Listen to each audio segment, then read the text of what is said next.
उस दिन सवेरे 8 बजे मैं अपने शहर से दूसरे शहर जाने के लिए निकला।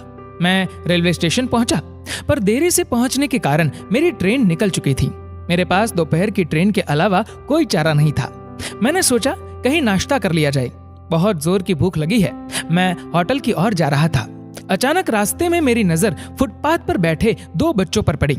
दोनों लगभग 10-12 साल के रहे होंगे। बच्चों की हालत बहुत खराब थी। कमजोरी के कारण अस्थि पिंजर साफ दिखाई दे रहे थे। वे भूखे लग रहे थे। छोटा बच्चा बड़े को खाने के बारे में कह रहा था और बड़ा उसे चुप कराने की कोशिश कर रहा था। मैं अचानक रुक गया। दौड़ती भागती जिंदगी में मानो मेरे पांव ठहर से गए हो। जीवन को देख मेरा मन भर आया। सोचा इन्हें कुछ पैसे दे दिया जाए।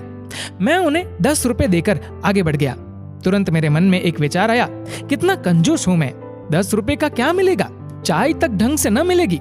स्वयं पर शर्म आई। फिर वापस लौटा। मैंने बच्चों से पूछा, कुछ खाओगे? बच्चे थोड़े असमंजस में पड़ गए। मैंने कहा, बेटा मैं नाश्ता करने जा रहा हूँ, तुम भी कर लो। वे दोनों भूख के कारण तैयार हो गए। मेरे पीछे पीछे वे होटल में आ गए। उनके कपड़े गंदे होने से होटल वाले ने डांट दिया और भगाने लगा।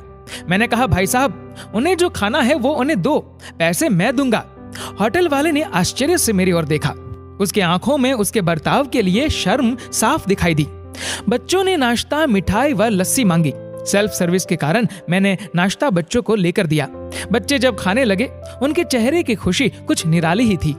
मैंने भी एक अजीब आत्मसंतोष महसूस किया।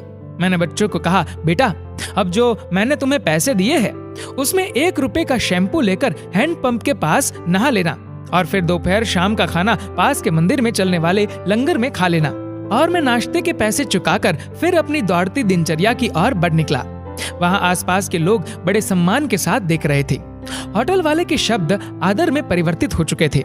मैं स्टेशन की ओर निकला। थोड़ा मन भारी लग रहा था। मन थोड़ा उन्हीं बच्चों के बारे में सोचकर दुखी हो रहा था। रास्ते में मंदिर आया।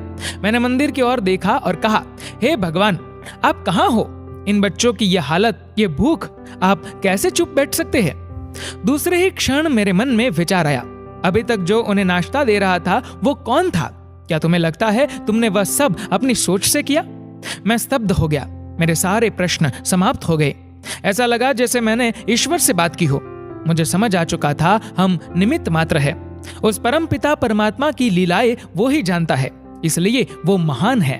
भगवान हमें किसी की मदद करने तभी भेजता है जब वह हमें उस काम के लायक समझता है। ये उसी की प्रेरणा होती है। किसी मदद को मना करना वैसा ही है जैसे भगवान के काम को मना करना।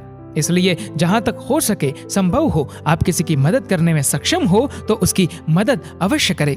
व्यक्ति मरने के बाद अपने साथ पैसे नहीं बल्कि कर्म लेकर जाता है, और जरूरी नहीं कि हर पैसे वाला व्यक्ति अच्छे कर्म लेकर जा रहा हो। इसलिए कोशिश करें कि पैसों से अमीर हो या गरीब, लेकिन कर्मों से अमीर जरूर बने। दोस्तों, इस वीडियो को लेकर आपकी क्या राय है नीचे कमेंट करके जरूर बताइएगा। और अगर आपको वीडियो अच्छा लगा हो तो इस वीडियो को लाइक करेगा, शेयर करेगा ज्यादा से ज्यादा लोगों तक। और ऐसे ही और भी इंस्पिरेशनल वीडियोस के लिए सब्सक्राइब करें हमारे यूट्यूब चैनल को और फेसबुक पर फॉलो करें हमारे पेज को। धन्यवाद।